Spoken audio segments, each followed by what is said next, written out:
warahmatullahi wabarakatuh. Halo teman-teman PBSI dan juga teman-teman semua. Bertemu nih dengan saya di acara kita yaitu WPB. Apa sih emang WPB? WPB adalah waktu PBSI berbicara yang alhamdulillah sudah masuk jilid kelima. Nah teman-teman, ini kan sudah masuk episode kedua. Teman-teman jangan lupa ya untuk kepoin dan juga nonton episode pertamanya di sini linknya ya. Dan juga jangan lupa untuk kepoin akun media sosial di Hima PBSI Uhamka. Ada TikTok, ada Instagram, ada YouTube. Jangan lupa ya untuk subscribe YouTube Hima PBSI Uhamka dan juga follow TikTok dan juga Instagramnya ya. Nah teman-teman, saya di sini akan memperkenalkan diri dulu nih. Nama saya Azhar Muhammad Ilham atau teman-teman bisa sapa saya dengan Azhar. Nah, teman-teman, kita di WPB kali ini akan ngebahas tentang apa ya? Ada yang tahu masih teman-teman? Nah, teman-teman, kita akan ngebahas tentang menelusuri jejak sastra, mengenal perjalanan sejarah sastra Indonesia. Nah teman-teman, dari tadi kan saya ngomongnya sendiri terus nih. Mungkin ada bintang tamu nggak ya? Ada yang menemani nggak ya? Tentu saja dong ada yang menemani. Kita sambut Abang Iqman Akbar. Halo Bang. Gimana, Sehat Abang? Alhamdulillah. Nah teman-teman, saya ditemani nih oleh Abang Iqman yang akan menemani kita nih di perjalanan kita untuk membicarakan tentang menelusuri jejak sastra dan juga mengenal perjalanan sejarah sastra Indonesia.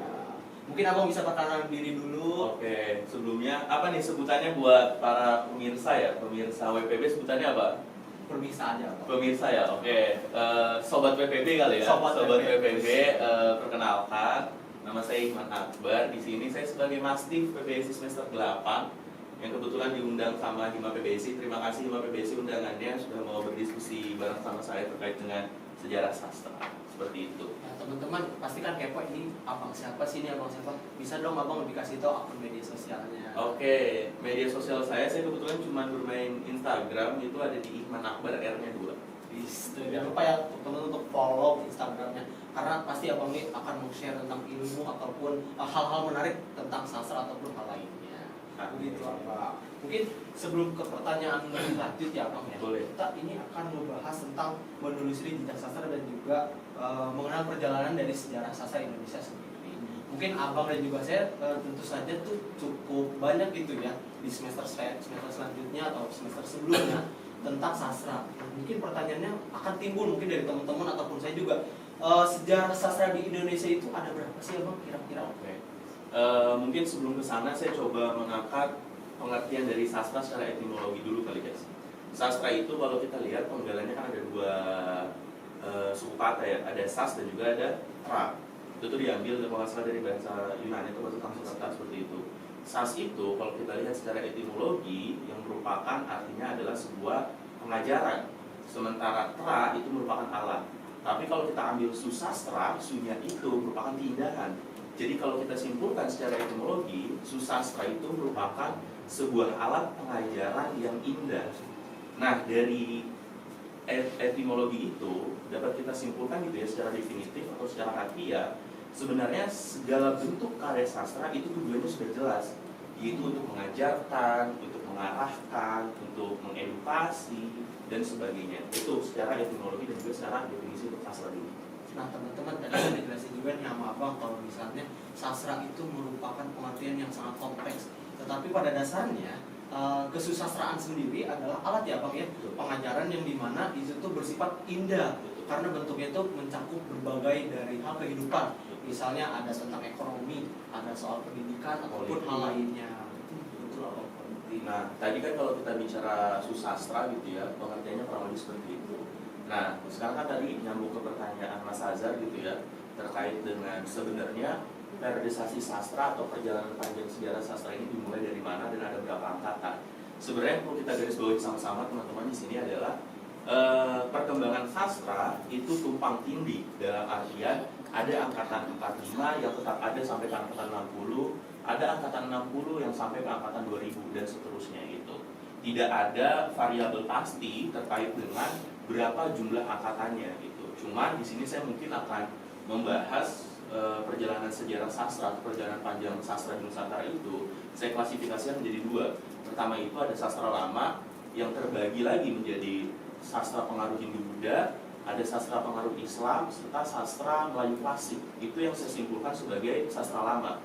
Kemudian masuk ke zaman sastra modern gitu ya, ke babak sastra modern. Itu dimulai dari angkatan 20 atau yang lebih dikenal mungkin angkatan Balai Pustaka. Kemudian ada angkatan Pujangga Baru, angkatan 45, angkatan 60, angkatan 2000 sampai ke angkatan sastra cyber gitu. Nah teman-teman tadi juga mau kasih tahu gitu ya, kalau misalnya secara garis besar sastra di Indonesia itu berlangsung di dua klasifikasi.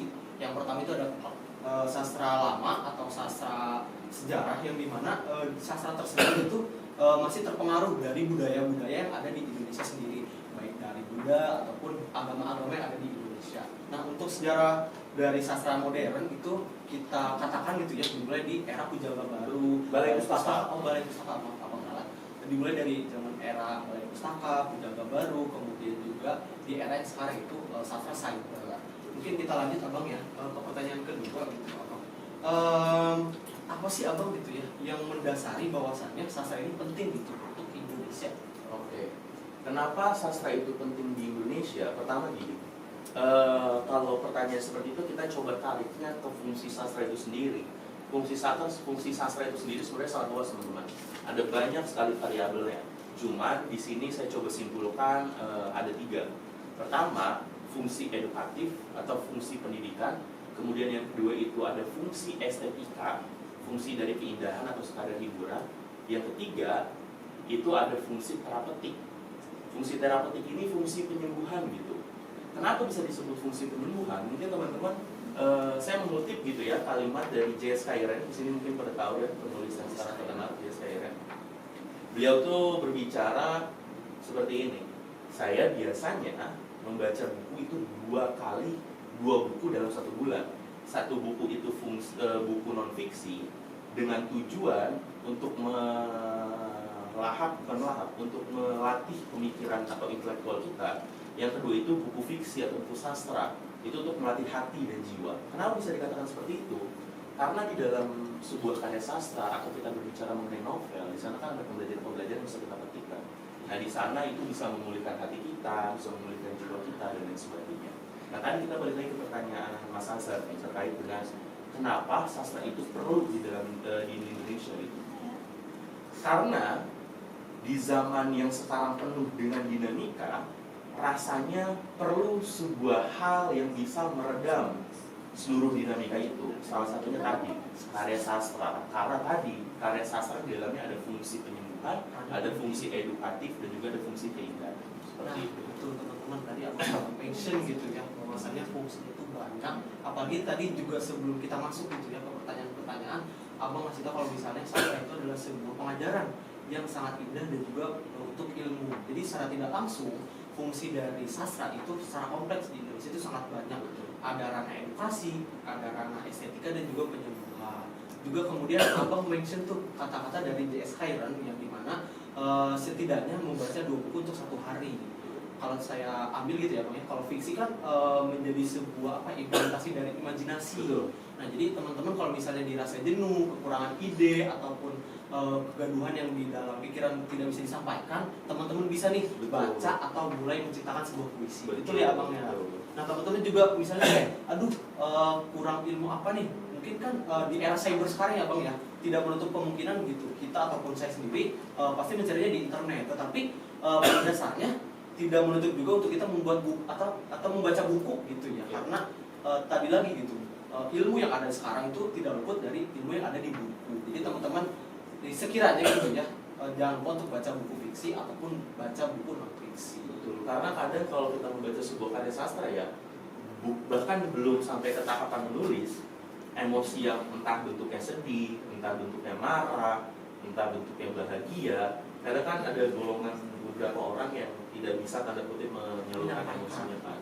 Ketika membaca satu novel dan ternyata novel tersebut relatable terhadap kondisi emosional yang sedang kita rasakan, seolah novel tersebut tuh bisa mewakili emosi kita dan sedikitnya bisa menaruh rasa tenang dan damai di hati kita. Dalam banget berarti ya abang ini. Betul. Nah mungkin abang ada nggak sih ya sekiranya karya sastra yang membekas gitu ke abang ataupun menjadi sebuah pembentuk karakter abang? Ada nggak sih bang kira-kira? Saya tuh suka banget satu puisi karyanya Ferry Sandi. Itu judulnya Mata Luka Sempurna.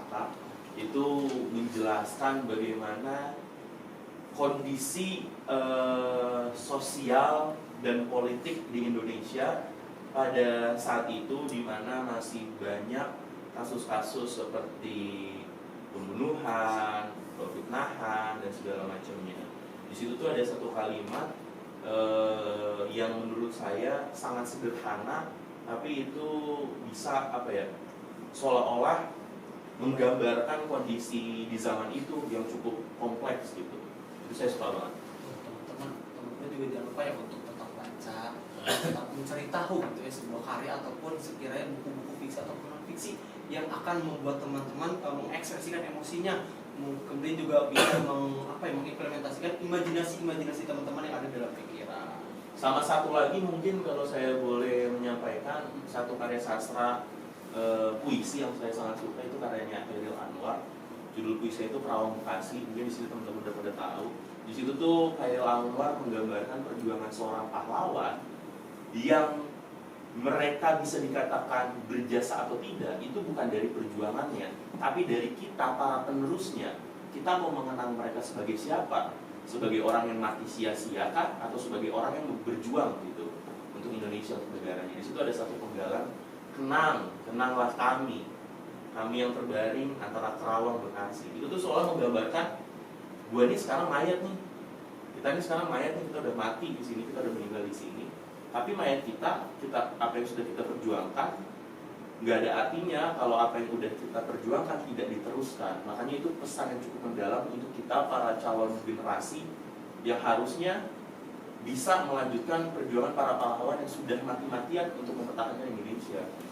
Nah itu teman-teman, tadi kan abang juga menyampaikan kalau misalnya kita sebagai generasi muda nih, penerus bangsa gitu ya, akan lebih baiknya jika kita tuh mengenang jasa pahlawan, tetapi tidak perlu dengan hal-hal yang tidak bisa kita lakukan. Contohnya berperang kan tidak mungkin gitu ya. Nah kita bisa mengimplementasikannya dengan hal-hal yang positif. Misalnya meneruskan perjuangan di bidang yang kita kuasain, kemudian juga mengembangkan potensi dan juga ilmu pengetahuan yang kita miliki. Mungkin seperti itu. Betul. Ya. Nah, dimulai dari hal-hal yang sederhana. Hal-hal yang sederhana, betul. Nah, teman-teman juga jangan lupa ya untuk tetap membaca dan juga tetap mencari ilmu pengetahuan, karena itu menjadi sebuah perjuangan ya abang ya. Betul. Apalagi di era yang sekarang gitu, kita tuh mau belajar itu sebuah ilmu yang mahal gitu ya. Betul. Karena ketika kita itu sudah malas gitu ya, itu menjadi sebuah penurunan gitu baik dari otak ataupun fisik kita. Mungkin seperti itu abang ya. Betul. Nah mungkin abang tadi juga sempat di-mention ya kalau misalnya di sastra sendiri itu mengalami generasi-generasi ataupun periodisasi. Nah kalau menurut abang ada nggak sih bang ciri-ciri yang umum gitu atau ciri-ciri menjadi karakter menjadi periodisasi sastra? Oke. Kita coba membahas mungkin secara singkatnya gitu ya perjalanan panjang sastra atau sejarah sastra di Indonesia. Tadi kan saya sempat menyinggung perjalanan panjang sejarah sastra Indonesia itu dimulai ketika masyarakat India pada saat itu yang menganut ajaran Hindu-Buddha masuk ke Indonesia. Tujuan sebenarnya Hindu-Buddha masuk ke Indonesia itu sebenarnya bukan untuk menyebarkan sastra, bukan untuk menyebarkan sastra, tapi tujuannya sesederhana mereka ingin berdagang. Pada saat itu mereka berbondong-bondong gitu ya, beramai-ramai ke Indonesia tujuannya untuk berdagang. Cuma di sela-sela proses perdagangan itu masyarakat Hindu-Buddha untuk menghilangkan rasa rindunya akan kampung halaman, namanya perantau mungkin ya, punya rasa rindu di kampung halamannya. Gitu. Betul. Akhirnya mereka suka saling cerita gimana dulu di kampung halamannya, dewa-dewanya dan segala macamnya. Makanya dari sanalah sebenarnya sastra di Indonesia itu sudah ada sebelum dari Hindu-Buddha masuk, dari zaman kerajaan. Cuman semakin berkembang pesat itu ketika Hindu-Buddha masuk. Mayoritas pada saat Hindu-Buddha masuk, itu karya-karya yang paling terkenal itu karya-karya seperti sastra lisan, yang dari mulut ke mulut, Terus juga jenis-jenis karyanya itu ada epos, ada kitab. Mungkin salah satu kitab atau epos yang paling terkenal kalau di sini teman-teman tahu, harusnya pada tahu lah ya. Itu namanya kitab Mahabharata. Oh iya, itu pasti seru banget. Itu perjalanan tentang para Pandawa melawan Kurawa, itu luar biasa tuh. Cerita yang sangat kompleks. Betul. Gitu ya. Itu bukan lagi perang antara Pandawa dan Kurawa, tapi representasi kebaikan dan juga kejahatan gitu saling bertempur. Nah itu untuk perjalanan sastra awal mulanya itu di Hindu-Buddha itu kurang lebih seperti itu. Masuk ke periodisasi Islam. Periodisasi Islam itu kurang lebih juga sama. Pada saat itu masyarakat-masyarakat yang masuk ke dalam Indonesia gitu ya, itu tujuannya masyarakat-masyarakat Islam ya dari luar Indonesia masuk ke Indonesia itu tujuannya sama sebenarnya, itu berdagang. Cuma tadi untuk menghilangkan penatnya dan segala macamnya mereka suka bercerita, mereka suka mengisahkan apa yang pernah terjadi di kampung halamannya dan segala macamnya. Semakin berkembang juga itu di sastra pengaruh Islam tuh, mulai ada hikayat, mulai ada gurindam, itu mulai berkembang di sana tuh.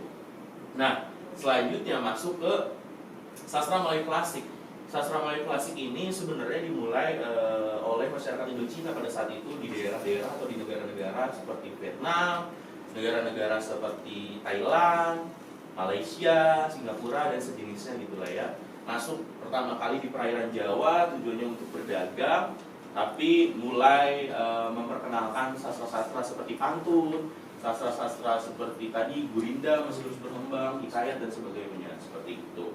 Nah, di sini mulai ada peralihan penggunaan bahasa nih.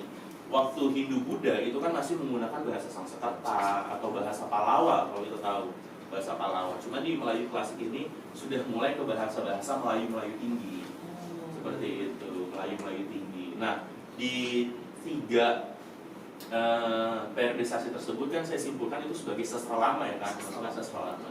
Nah, karakteristik dari sastra lama itu sendiri yang paling mendasar adalah bukan biasanya semuanya itu bersifat anonim pengarangnya, kita tidak pernah tahu itu siapa, gitu, anonim dan biasanya dari mulut ke mulut. Mungkin itu. Jadi karena pengaruhnya dari mulut ke mulut gitu ya, mungkin jadi tidak pernah tahu. Tidak tahu. Meskipun siapa. pada dasarnya sebuah karya itu bagus gitu ya. Betul.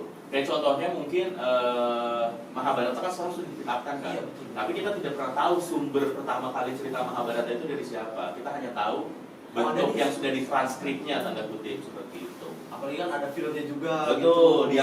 Di Antv biasanya. Iya, biasanya pasti juga teman-teman ada gitu nonton gitu ya. Nah, jadi secara tidak langsung periode sastra sendiri, apalagi sastra lama gitu ya, makanya terpengaruh akan budaya-budaya yang di luar Indonesia, meskipun pada dasarnya di Indonesia sendiri memiliki karakteristik yang sendiri, tapi karena pengaruh yang tadi aku bilang, yang tujuan awalnya meskipun berdagang, tetapi ada kenangan-kenangan yang lama gitu ya, rasa rindu gitu akan kampung halaman, kemudian diceritakan lewat mulut yang menjadi hadirnya atau lahirnya sastra di Indonesia.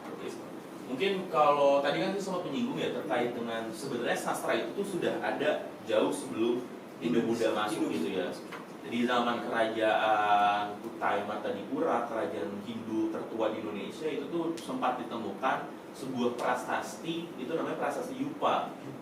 Cuman baru dikenal itu sebagai salah satu jenis karya sastra ketika tadi Hindu-Buddha masuk dan segala macamnya. Oh ternyata prasasti tersebut tuh masuknya ke dalam karya sastra loh. Jadi jauh sebelum Hindu-Buddha masuk tuh sudah ada karya sastra Indonesia. Itu di kerajaan tadi Kutai Martanipura, prasastinya itu prasasti Yupa. Oh, jadi akan lahirnya sastra sendiri itu memang sudah ada. Betul. Tapi mengkategorikannya yang belum ada. Makanya pengaruh-pengaruh belum terlalu dikenal lah pada saat itu. Jadi alasan kenapa bisa berkembang adalah karena mudah untuk dikategorikan. Betul. Nah, mungkin apa kita lanjut gitu diskusi kita selanjutnya itu adalah peran gitu ya, Bang. Karena kan di era sekarang gitu ya, di era cyber, selain sastra sendiri ataupun karya gitu ya, menjadi sebagai bentuk dari imajinasi ataupun emosi gitu ya. Kalau menurut Abang sih apa sih peran dari sastra sendiri di era sekarang? Oke. Di era sekarang, gimana? Di era sekarang peran sastra yang paling sentral itu apa ya? Paling seperti ini yang saya ambil. sekarang itu banyak sekali hal-hal yang tanda kutip bisa mengganggu pikiran kita gitu. Bisa mengganggu pikiran kita. Kalau kita lihat di zaman dulu sama di zaman sekarang, itu pressure atau tekanan kehidupannya tuh jauh lebih berbeda. Masyarakat zaman dulu itu tuh bisa lebih sederhana mengartikan sebuah kehidupan. Tanda kutip, tingkat kecenderungan mereka untuk stres, anxiety, punya penyakit-penyakit mental health tuh sedikit tuh zaman dulu. Karena mereka masih minim mendapatkan tekanan gitu ya. Sekarang dengan dampak dari perkembangan teknologi yang begitu pesat, bisa menyerap begitu banyak informasi, bisa melihat begitu banyak permasalahan dalam 1 detik gitu ya. Itu secara nggak langsung kita sebagai manusia di zaman sekarang tuh belum bisa beradaptasi terhadap perkembangan teknologi yang begitu besar, sehingga bisa berdampak tuh kepada punya penyakit mental. Saya tidak mengkategorikan maksudnya penyakit mental itu adalah hal yang salah, enggak, itu sangat amat wajar gitu ya. Cuman silakan membaca satu karya sastra, entah novel, entah puisi, karena percayalah sedikit banyaknya karya sastra pasti akan bisa menyembuhkan luka-luka yang ada di dalam hati kita. Nah itu yang menurut saya paling fundamental dan paling sentral fungsi sastra di zaman sekarang untuk penyembuhan. Betul tuh teman-teman, karena tadi juga kita sempat gitu ya mendiskusikan bahwasannya peran sastra selain menjadi sebuah pendidikan, menjadi sebuah alat untuk menyampaikan informasi ataupun sebuah ilmu, bisa menjadi untuk penyembuhan. Nah penyembuhannya itu pasti beragam-beragam gitu ya. Bagaimana cara teman-teman untuk mengimplementasikannya, yang dimana yang secara tidak langsung karya sastra ataupun dari sastra sendiri akan menyembuhkan mungkin penyakit teman-teman, ataupun setidaknya gitu ya, tidak menyembuhkan penyakit teman-teman, tapi bisa mengimplementasikan imajinasi dan juga pikiran-pikiran yang ada dan juga terpendam gitu ya. Bisa tersalurkan melalui karya sastra tersebut. Nah mungkin gitu ya teman-teman, makanya dari itu teman-teman jangan lupa untuk tetap membaca, tetap mencari ilmu pengetahuan, karena pada dasarnya di era yang sekarang gitu ya, ketika kita diberikan sebuah inovasi, tapi ketersiapan mental dan juga moral itu yang akan menjadi sebuah celah untuk menyerang gitu, baik dari mental kita, baik dari perilaku kita. Karena kan di era sekarang itu ya bang ya, teman-teman ataupun mungkin saya juga atau abang juga mungkin pernah merasakan gitu, ada cacian ataupun hal-hal yang sekiranya kurang mengenakan itu langsung sakit gitu. Itu ya bang. Tapi kalau misalnya kita sudah tahu gitu ya cara antisipasinya, oh ya udah tuh orang lain juga siapa gitu kan, kita yang menjalani, kita yang mensyukuri, dan kita juga yang melaksanakannya kan nggak ada pengaruh terhadap kita. Mungkin cacian ataupun hal-hal yang tidak baik itu menjadi saran yang akan membuat teman-teman lebih baik dan juga berkembang. Nah teman-teman, karena dari tadi pembahasannya mungkin dirasa cukup berat ya Pak ya. Kita diskusinya banyak banget, tadi ada sejarah dari sastra Indonesia, kemudian juga ada pentingnya sejarah sastra Indonesia, kemudian juga perannya, kemudian ciri-ciri yang umum gitu ya. Kita akan masuk nih abang di ice breaking. Apa tuh? Apa tuh? Gamenya apa nih kira-kira? Oke, silakan panitia. Oke, gimana? Oke abang, di sini saya punya 3 kartu nih abang. Oke. Ini namanya magic card. Magic card. Iya, jadi di kartu ini ada nama gitu, kegiatan ataupun akan kita lakukan bersama. Oke, jadi sistemnya gimana? Dikocok dulu. Kita acak dulu. Kita acak dulu. Nanti abang pilih, terus abang sebutin kita dapatnya apa gitu ya. Nah, Nanti saya akan jelasin. Kita acak dulu. oh berarti dari 3 kartu ini saya pilih apapun yang kartu yang saya pilih itu nanti kita mainkan berdua. Iya betul. Oke. Silakan abang. Saya suka yang di tengah nih, Oke, ini saya baca nih. Boleh abang. Oke. Ice breaking, jangan pegang. Jangan pegang. Oke, Ini, gimana nih jangan pegang nih? Mungkin teman-teman juga bingung, abangnya juga bingung. Jangan pegang, nanti dia masuk gitu ya, Iya. ngasih kartu warna gitu ya. Oke. Nah kartu warnanya itu ada warna-warna yang nanti kalau kita sebutkan jangan dipegang warnanya abang. Oke. Nanti kita gantian aja kali ya. Oke. Abang 3 kali, saya 3 kali. Oke, boleh. Boleh. Ya. Mati si komotorik saya nih. Oke. Gimana? Oh itu apa? Oh ada juga ya masing-masingnya. Oke. Ini kita barengan aja apa gimana? Barengan aja kali ya? Iya. Oke. kan liatin ya, abang kita sweet dulu kali ya, siapa yang Oh, sebut sweet. dulu, yang sebut duluan dulu. Oh, jadi saling nyebut, saling nyentuh. Jadi masing-masing ganti-ganti Iya, gitu. enggak, kita sebut nih warnanya, tapi jangan kita pegang. Oh, oke. Pakai satu tangan ya, abang gini misalnya saya bilang kuning, jangan dipegang kuning, misalnya langsung ke coklat. Oh, oke. Makanya nomor ini jangan pegang. Oke. Kita Kita yang sebut ya. disebut nggak boleh dipegang. Iya, kita Oke, sebut ya. siap. Sweet apa nih Indonesia ya? Iya, kan suatu ganti dong. Indonesia aja yang gini. Oke. Tahu nggak? Oke, tahu Ayo, dong. ayo. Aduh, Nah, kalah duluan saya. ya. Aduh, Oke, boleh. oke. Siap ya. Oke. Ini ada hukumannya atau enggak nih? Sebenarnya ada hubungannya dong. Apa kira-kira hukumannya? Apa nih? Karena kita tadi ngebahas tentang sastra gitu ya. Oke. Bagaimana kalau kita hukuman itu saling ngasih tahu karya-karya yang pernah dibaca, abang. Oke, atau gini aja. Baca satu puisi aja. Satu puisi. Satu puisi. Random. Silakan ya. Nggak random, pilih-pilih aja mau baca puisi apa. Puisi, oke. Apapun ya, puisinya apapun. Yang menentukan diri kita sendiri aja. Misal Azhar yang kalah nih, silakan Azhar baca satu puisi apapun yang Azhar mau baca. Oke, siap. Oke, gitu ya. Oke, siap. Oke, gitu. 3 kali ya, Bang ya? Ya, boleh. Oke. Dari abang dulu silakan. Oke. Berarti saya nyebutin warnanya dulu ya. Iya. Oke.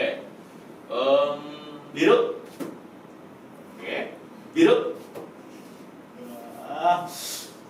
Coklat. Oranye. Oranye. Hijau. Aduh. Oke, 1-0 ya. 1-0 ya. 1-0. Oke. Ini berapa lama kita nyebutinnya sampai berapa banyak? Mungkin gantian ya kan, saya udah kena nih. Nah. Seperti saya yang sebut dong. Oke. Oke, siap abang ya. Ya. Hijau, biru, coklat. Aduh, terakhir nih. Tadi abang sebutin berapa ya? 5 apa 3? 5. 5. Satu lagi berarti ya saya. Oh, baru 3 bukan? Baru 3. Ya, 2 lagi berarti. Oranye, oranye, biru. Aduh. Oke. Ganti ya. Sekali lagi berarti ya. Oke. Oke, sekali lagi saya nih ya. Hijau. Hijau. Hijau. Kuning. Kuning. Sekali lagi ya. Oke. Kuning. Oke. Aduh. Masih 1-0 ya. Masih 1-0. Oke, 1-0. 5 ya, 5 kali itu ya. Oke ya. Biru, kuning, oranye. Bertiga ya bang ya? Ya. Coklat, hijau. Aduh. Oke. Oke. Terakhir berarti saya nih ya. Ya, terakhir. Oranye. Kuning. Hijau. Hijau. Coklat. Biru. Oke. Tapi karena posisi saya kalah gitu ya, Ya. jadi saya akan membacakan sebuah puisi. Oke. Oh, saya satu lagi kan? Oh, satu lagi. Kesempatan satu lagi. Iya, Iya, terakhir ya. 3 kan? 3 kali kan? Tiga Oke. kali. Coklat, biru, oranye, kuning, dua lagi, hijau, biru. Aduh, tetap kalah. Oke, silakan Azhar membaca puisi apapun itu untuk teman-teman pemirsa setia WPP. Apapun Azhar, silakan. Apapun ya.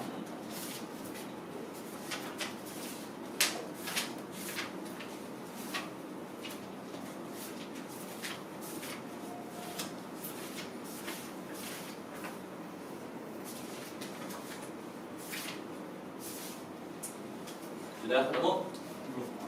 Oke. Mungkin ini ya salah satu puisi yang menurut saya menjadi fundamental bagi saya gitu ya.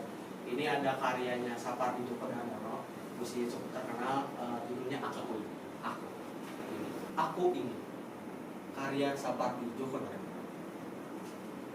Aku ingin mencintaimu dengan sederhana, dengan kata yang tak sempat diucapkan kali ini kepada api yang menjadikannya api.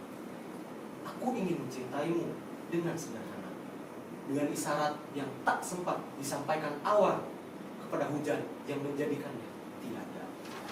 Luar biasa.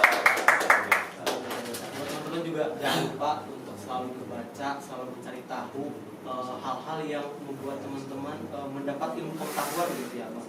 Oke, kita lanjut mungkin ya, Abang. Tapi saya boleh nanya satu nggak? Boleh, Abang. Tadi kan Azhar memilih satu puisi karyanya Pak Sapardi gitu ya, Pak Sapardi Djoko Damono. Itu judulnya Aku Ingin.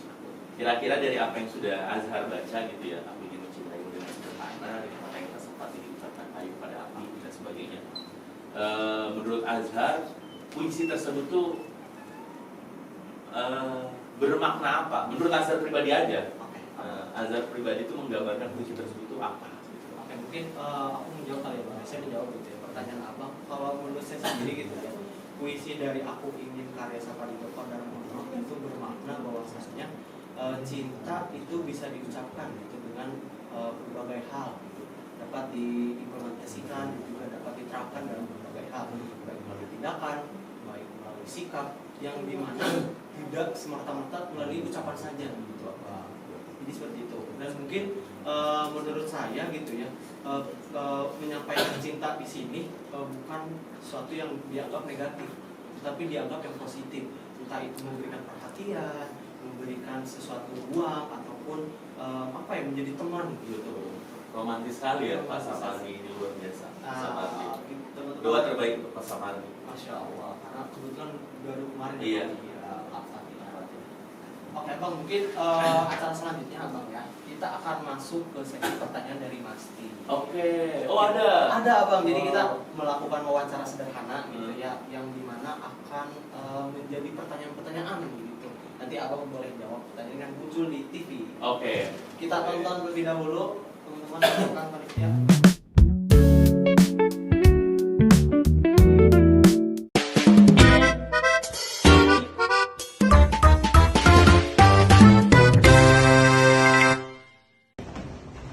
Apa yang ingin Anda tanyakan tentang episode kali ini tentang sejarah sastra? Siapa aja sih tokoh penting dalam sejarah sastra? Oke, makasih. Ya. Kakak-kakak, apa yang ingin Anda tanyakan tentang episode UPB kali ini tentang sejarah sastra? Kan dulu sastrawan itu dianggap sebagai guru bangsa, tapi guru bangsa versi netizen sekarang itu siapa? Kenapa bukan penyair lagi? Oke, makasih. Sama. Kakak-kakak, apa yang ingin Anda tanyakan tentang episode UPB kali ini tentang sejarah sastra? Kenapa ya sastra lama cenderung bersifat anonim? Oke, makasih. Oke, itu dia teman-teman pertanyaan yang muncul gitu yang dipertanyakan oleh Mas Tip. Mungkin saya izin meng-highlight kembali gitu ya Bang. Pertanyaan pertama, siapa saja tokoh penting dalam sejarah sastra? Oke. Kalau kita lihat tadi ya, perjalanan panjang sastra di Nusantara itu terbagi menjadi beberapa periodisasi kan. Di setiap periodisasinya sebenarnya memiliki pelopor-pelopor gitu ya, yang pada akhirnya sebuah angkatan itu bisa dikatakan ada itu dipelopori oleh satu sastrawan atau sekelompok sastrawan. Kita mulai coba dari angkatan Balai Pustaka gitu ya. Di angkatan Balai Pustaka sendiri itu kalau teman-teman tahu ada salah satu karya yang cukup terkenal itu Siti Nurbaya, menceritakan tentang perjodohan atau pernikahan paksa adat istiadat yang tanda kutip kolot pada saat itu. Betul, itu tuh ditulis oleh salah satu tokoh sastrawan yang paling terkenal itu Marah Rusli. Marah Rusli mengangkat satu fenomena adat istiadat yang tanda kutip kolot di zaman itu, diimplementasikan atau dituangkan dalam bentuk tulisan dengan judul Siti Nurbaya tadi. Terus di Pujangga Baru itu ada STA, ada Armin Pane dan segala macamnya, itu banyak sekali variasinya. Angkatan 45 yang kita tahu bersama tentang semangat reformasi, tentang semangat perjuangan, nasionalisme, kemerdekaan dan lain sebagainya, itu tokoh yang paling terkenal ada Hairil Anwar, yang puisi-puisinya itu mengajak kita untuk melawan, mengajak kita untuk bergerak melawan imperialisme, kolonialisme pada saat itu.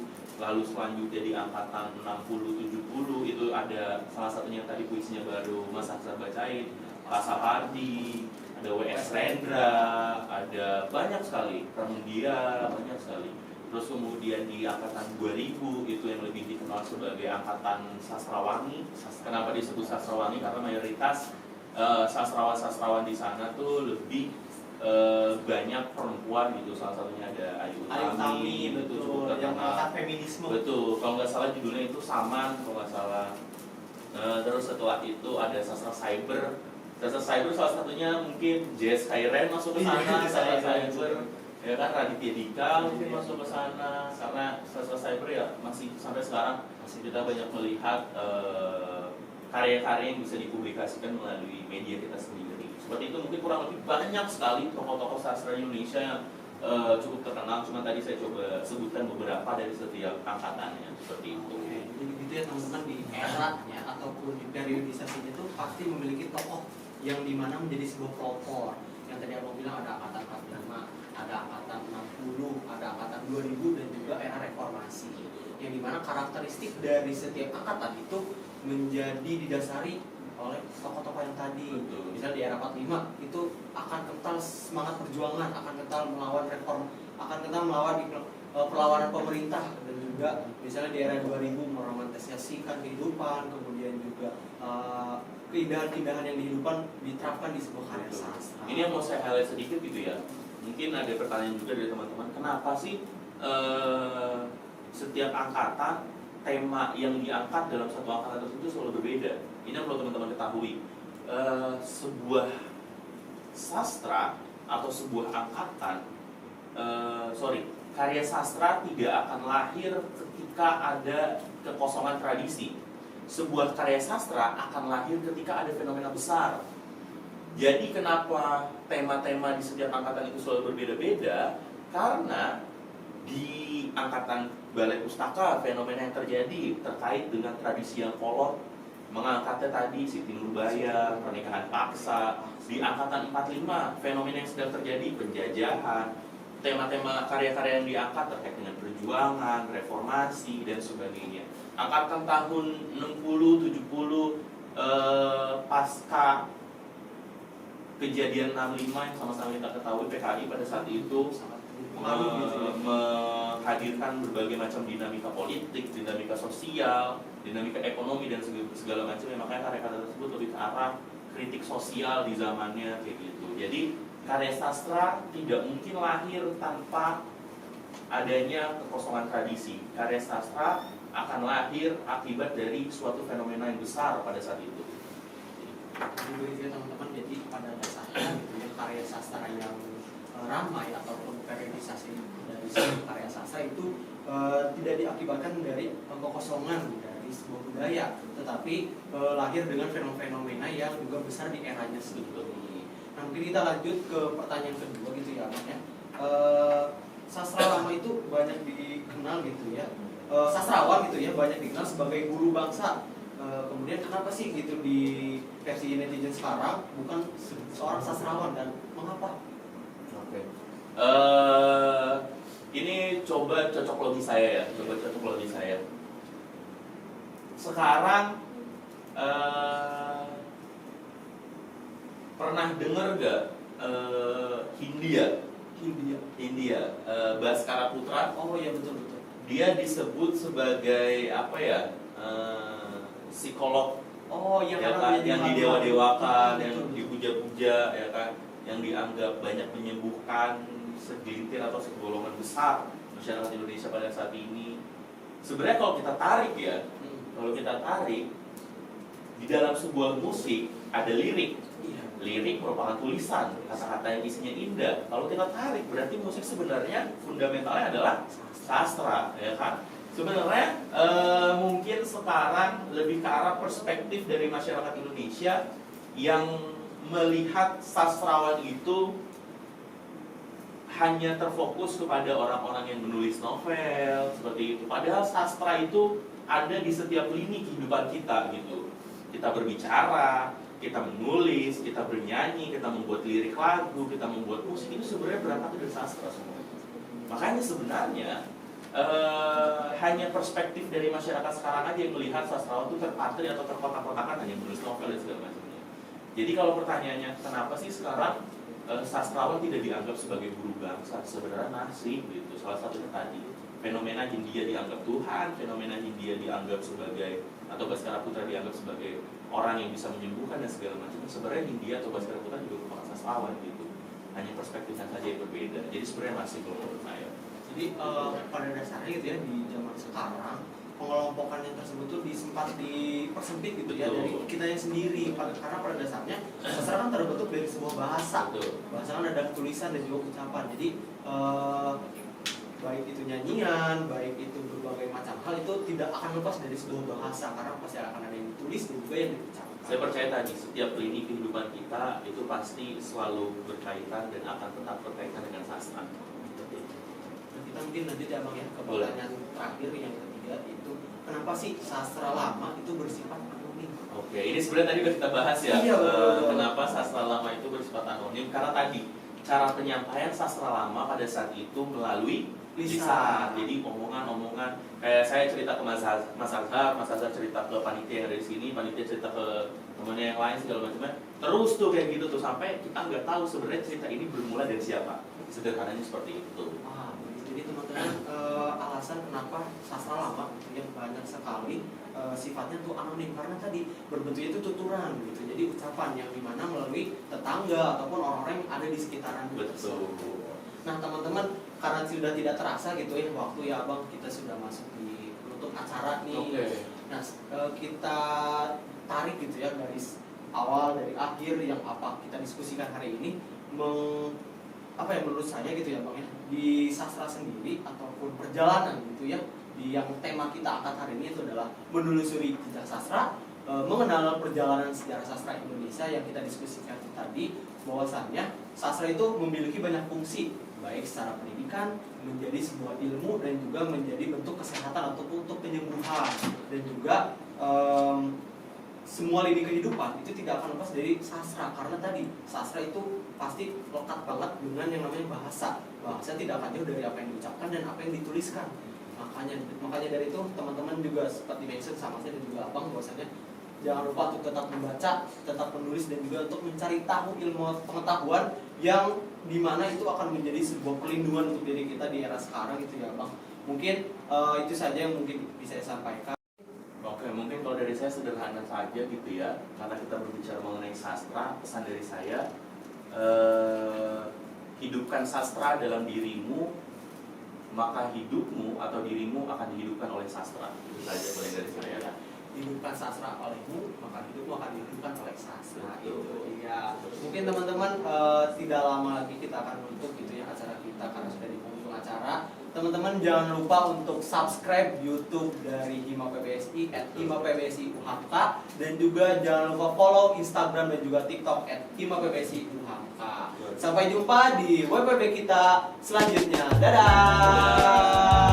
Terima kasih. Terima kasih.